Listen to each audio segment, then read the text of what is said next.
토트넘이 이번 시즌 첫 패를 기록하며 아쉬움을 남겼습니다. 몇 시간 전 토트넘 홈에서 열린 토트넘과 첼시의 경기에서 1대4로 쓴 패배의 맛을 봤는데요. 그런데 대반전이 일어났습니다. 경기 시작 55분 만에 무려 2명의 토트넘 선수를 퇴장시킨 마이클 올리버 주심.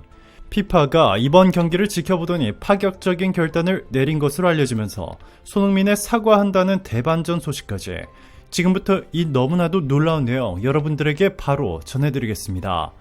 홈팀 토트넘은 4-2-3-1 포메이션으로 시작했습니다. 손흥민, 브레넌 존스, 제임스 메디슨, 데얀 클룹세스키, 이브 비수마, 파페사르, 데스티니 우도제, 미키 반더벤, 크리스티안 로메로, 페드로 포로, 굴리엘로 비카리오가 선발 출전했습니다. 원정팀 첼시는 4-3-3 포메이션으로 맞섰습니다.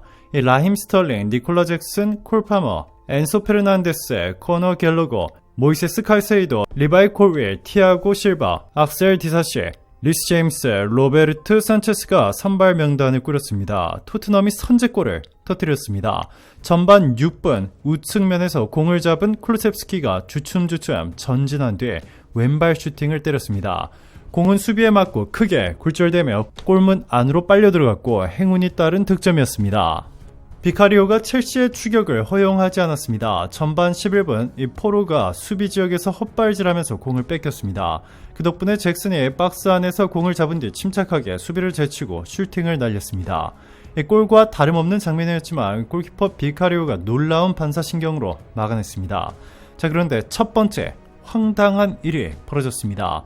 전반 13분 사르 비수마 존슨으로 이어지는 깔끔한 패스 플레이로 왼쪽 측면이 열렸고 존슨은 그대로 박스 중앙으로 낮고 빠른 얼리 크로스를 보냈습니다. 이에 뛰어들던 손흥민이 정확한 오른발 슈팅으로 마무리했는데요. 그런데 마이클 올리버 주심은 이를 오프사이드라 판단하며 득점으로 인정하지 않았습니다. 그런데 여기에 영국 스카이 스포츠가 이 VAR을 정확히 분석했고 여러 각도로 확인한 결과 손흥민은 사실상 옵사이드가 아니었습니다. 첼시 수비수와 손흥민이 정확히 같은 라인에 있었기 때문에 옵사이드가 절대 아닙니다.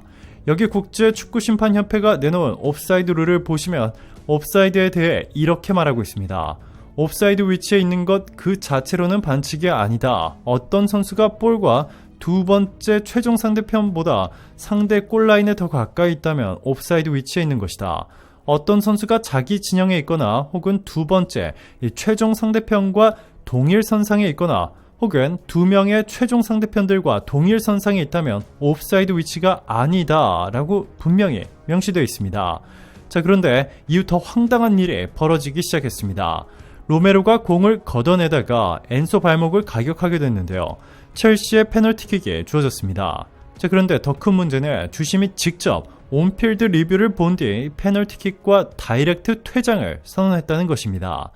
로메로가 엔소의 발목을 가격한 만큼 이 페널티킥은 그렇다 쳐도 이 로메로가 공을 노리고 있었던 와중에 첼시의 엔소 선수와 마찰이 생겼기 때문에 이 전혀 고의성이 없으므로 레드카드를 받을 만한 상황은 전혀 아니었습니다. 이에 손흥민이 심판에 적극적으로 항의했지만 소용없었습니다. 마이클 올리버 주심은 자신은 전혀 잘못한 게 없다며 뻔뻔한 태도를 보였고 이 장면은 토트넘 팬들뿐만 아니라 전세계 축구 팬들을 분노하게 만들었습니다. 순식간에 10명으로 싸우게 된 토트넘. 엔지 포스테코글루 감독은 곧바로 존슨을 빼고 에릭 다이어를 투입하며 수비 라인 정비에 나섰습니다. 다이어의 올 시즌 첫 출전이었습니다. 악재는 여기서 끝이 아니었습니다. 전반 41분 메디슨이 혼자 발목을 잡고 드러누웠고 3분 뒤엔 반더벤이 스프린트하다가 오른쪽 허벅지 뒤쪽을 부여잡고 쓰러졌습니다.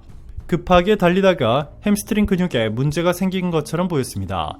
토트넘은 급하게 두 선수를 빼고 피에르 에밀 호이비에르와 우측 풀백 에르메송 로얄을 넣었습니다. 수적 열세에 처한 데다가 다이어 에르메송 조합으로 중앙 수비수를 꾸린 상황. 그럼에도 토트넘은 내려앉지 않고 높은 위치에 라인을 형성하며 첼시를 압박했습니다. 그런데 또 충격적인 일이 벌어졌습니다. 토트넘의 우도지가 경고 누적으로 퇴장당한 것입니다. 이미 옐로카드를 받았던 그는 후반 9분 태클로 스털링을 넘어뜨리며 두 번째 경고를 받아 퇴장당했습니다. 캡틴 손흥민의 이 너무나도 불공평한 판정에 항의했지만 심판은 손흥민을 철저히 무시했습니다. 손흥민의 말을 들으려 하지도 않았죠. 이를 본 토트넘 팬들은 결국 폭발해버렸고 국제축구연맹 피파의 다이렉트로 항의 전화를 수도 없이 한 것으로 전해졌습니다. 이에 결국 피파는 해당 경기의 VAR을 철저히 분석했고 이 마이클 올리버 주심의 치명적인 잘못을 찾아냈습니다. 영국의 대표 매체 익스프레스도 공식적으로 문제를 보도하며 결과가 뒤집혀야 한다는 파격적인 보도를 냈습니다. 익스프레스는 첼시가 무패 행진으로 달리던 토트넘을 4대1로 이겼지만 큰 문제가 있다라며 토트넘 2명의 선수가 퇴장을 당했고 토트넘의 핵심이라 불리는 메디슨과 판더펜이 교체됐다고 전했습니다.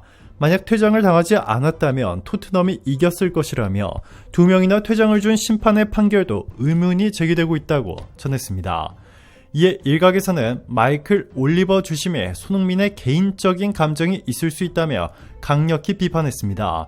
실제로 마이클 올리버 주심은 이전 경기에서도 손흥민의 말도 안 되는 옐로우 카드를 주며 강한 비판을 받은 적이 있습니다.